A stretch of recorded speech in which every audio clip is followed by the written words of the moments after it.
Hello, dear students. So, we will continue with our topic number system. So, in the first video, if you have listened, so we have just started the definition of number system. Now, we are going to start the actual number system. तो उसको start करने से पहले welcome to my channel computer पढ़ाई। तो जैसा कि आप जानते हैं हम नंबर सिस्टम टॉपिक को पढ़ रहे हैं, तो चलिए चलते हैं हम अपने मेन टॉपिक पे। तो अगर हमने नंबर सिस्टम पढ़ना है तो हमें ये पता होना चाहिए बेसिकली कि नंबर्स कितने टाइप के नंबर सिस्टम होते हैं। तो अगर मैं नंबर की बात करूं यहाँ पर, ठीक है, तो कोई भी जो नंबर है, नंबर किससे बना होता है? डिजिट से बना होता है। और डिजिट के अंदर दो पार्ट्स आते हैं, एक इंटीजर होता है, एक फ्रैक्शनल होता है। जैसे कि मैंने यहाँ पर एक नंबर लिखा 263.82, तो 263 क्या है? इंटीजर पार्ट है, और 0.82 क्या है? इसका फ्रैक्शनल पार्ट है। और बिल्कुल जो हमारी लेफ्ट मोस्ट बिट होती है उसको हम बोलते हैं MSB, that is most significant bit. और जो बिल्कुल राइट मोस्ट होती है वो होती है लीस्ट सिग्निफिकेंट बिट किसी भी नंबर की। और ये टोटल हमारा मिला के बना नंबर। अब हम नंबर सिस्टम्स के बारे में पढ़ लेते हैं, ठीक है। तो जो सबसे पहला नंबर सिस्टम है वो कौन है, वो क्या है? वो है बाइनरी नंबर सिस्टम।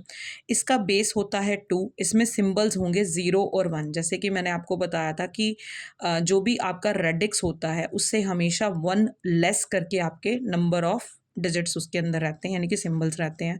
इसका वेट क्या होगा? वेट के अंदर दो ऑप्शंस हैं, that is 2 raised to the power i और 2 raised to the power-f। आई जो है वो रिप्रेजेंट करता है इंटीजर पार्ट को, एफ जो है वो रिप्रेजेंट करता है फ्रैक्शनल पार्ट को। यहाँ पर -f क्यों लिखा हुआ है वो हम आगे कंटिन्यूशन में अभी पढ़ेंगे, ठीक है।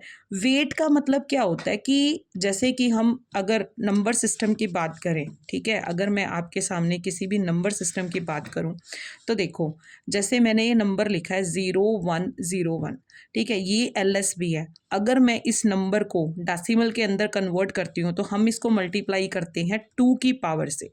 तो 2 की पावर क्या है? इसका क्या हो गया? वेट हो गया, जो इस पर्टिकुलर प्लेस वैल्यू से बिलोंग करता है।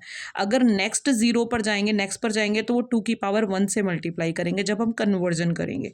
तो यहाँ पर क्या है? ये 2 की पॉजिटिव पावर है। लेकिन अगर हम फॉर एग्जांपल फ्रैक्शनल पार्ट के अंदर जाते हैं तो हम हमेशा उसको मल्टीप्लाई करते हैं 2 की नेगेटिव पावर से। तो मैं आपको यहाँ पर क्या बताने की कोशिश कर रही हूँ? मैं आपको ये बताने की कोशिश कर रही हूँ कि जब बाइनरी नंबर सिस्टम होता है उसके अंदर जो डिजिट के साथ वेट एसोसिएटेड होता है प्लेस वैल्यू पर, वो हमेशा ही 2 की पावर में होता है। इंटीजर के लिए पॉजिटिव होता है, फ्रैक्शनल वाले पार्ट के लिए नेगेटिव होता है, ठीक है।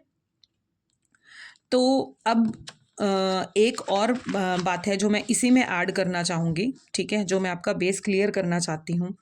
अगर हमारे पास कोई भी नंबर बाइनरी में है, बाइनरी का मतलब क्या है? 0 और 1 के अंदर है, तो हम बाइनरी को डेसिमल के अंदर किस तरीके से लिखते हैं, ठीक है। बहुत सारे बच्चों को इसमें कन्फ्यूज़न होती है। अगर आपको ये वाला पार्ट आता है तो आप इसको स्किप भी कर सकते हैं, आप नेक्स्ट वीडियो में डायरेक्टली जा सकते हैं, ठीक है। लेकिन जिन बच्चों को ये वाला बेस क्लियर नहीं है तो मेरा काम तो उनको ये भी क्लियर करना है, ठीक है। तो देखिए बेटा, यहाँ पर क्या है, हम हमेशा ही कोई भी बाइनरी नंबर लेते हैं उसको हम हमेशा 2 की पावर्स के अंदर कंसीडर करते हैं, ठीक है। तो जैसे मैंने यहाँ पर 4 बिट्स ले लिए, ठीक है। अब यहाँ पर मतलब इनको हम बिट्स कहते हैं, ठीक है। तो ये मैंने यहाँ पर 4 बिट्स ले लिए, यानी कि 4 0 ले लिए, ठीक है। तो सबसे जो राइट मोस्ट होगा दैट इज LSB, तो वहाँ पर पावर रहती है 2 की पावर 0। जैसे जैसे हम लेफ्ट की साइड बढ़ते जाएंगे, ठीक है, वैसे वैसे यानी कि मोस्ट सिग्निफिकेंट बिट की तरफ बढ़ते जाएंगे, वैसे वैसे 2 की पावर क्या होती जाएगी? इंक्रीज होती जाएगी। तो 2 की पावर 0, 2 की पावर 1, 2 की पावर 2, 2 की पावर 3। अभी के लिए मैंने यहाँ पर 4 बिट्स लिए हैं। तो 2 की पावर 0 का मतलब है 1, 2 की पावर 1 का मतलब है 2, 2 की पावर 2 का मतलब है 4 और 2 की पावर 3 का मतलब है 8। तो यानी कि अगर हमने क्या लिखना है? 1 लिखना है। क्या लिखना है? 1 लिखना है। तो हम क्या करेंगे, जहाँ पर हमारे पास 2 की पावर 0 है ना LSB पे, वहां पर हम क्या कर देंगे? 1 कर देंगे। बाकी सभी बिट्स को हमने क्या कर दिया? 0 कर दिया। इसको कटिंग करके मैं यहाँ पर 1 कर देती हूँ, ठीक है। तो 1 कर दिया, बाकी सारी बिट्स कर दी 0। अब हमने क्या लिखना है? 2 लिखना है। तो हम क्या करेंगे? देखो 8 4 2 1 है ना, तो जहां पर 2 है वहां पर 1 लिख दिया, ठीक है। बाकी सभी जगह क्या लिख दिए? 0। अगर हमारा यहाँ पर 3 है तो हमने क्या करा? 3 हमें बनाना है। 3 मतलब 2 + 1, 2 + 1 मतलब 1 और 1, ठीक है जी, ये हो गया 3। इसके बाद आ गया 4, ठीक है। 4 मतलब है 4 के नीचे 1 कर दिया, बाकी 0 आ गया। कहने का मतलब ये है कि डेसिमल में हमने जो भी डिजिट हम लिखना चाहते हैं, 4 लिखना चाहते हैं, 5 लिखना चाहते हैं, 6 लिखना चाहते हैं, तो उसके हिसाब से हम 8 4 2 1 के नीचे हम 1 और 0 को इंसर्ट करेंगे। जैसे कि अगर आप 5 करना चाहते हैं तो 5 क्या होता है 4 + 1, तो 4 के नीचे 1 कर दिया और 1 के नीचे 1 कर दिया।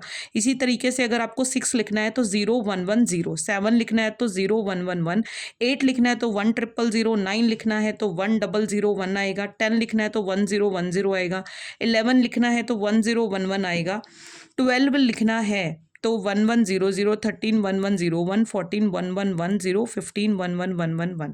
ठीक है, तो हेक्साडेसिमल के अंदर आपको पता है बहुत अच्छे से। ठीक है, अगर नहीं भी पता तो मैं आपको बता रही हूँ, हेक्साडेसिमल के अंदर हम बेटा कंसीडर करते हैं 10 to 15 को ABCDEF से। ठीक है, तो अभी मैं आपको बाइनरी नंबर सिस्टम के बारे में बता रही हूँ, और इस वीडियो के अंदर हमने ये पढ़ा कि हम सिंपल डेसिमल डिजिट को बाइनरी फॉर्म के अंदर कैसे लिख सकते हैं। ठीक है, तो मिलते हैं आपसे नेक्स्ट वीडियो में। ये वीडियो इतना ही। तो अगर आपको मेरा कंटेंट अच्छा लग रहा है तो प्लीज़ मेरी वीडियो को लाइक ज़रूर कीजिए। आई होप कि ये वाला वीडियोस और इस नंबर सिस्टम का चैप्टर बहुत अच्छे से आपको क्लियर हो रहा होगा। तो थैंक यू ऑल।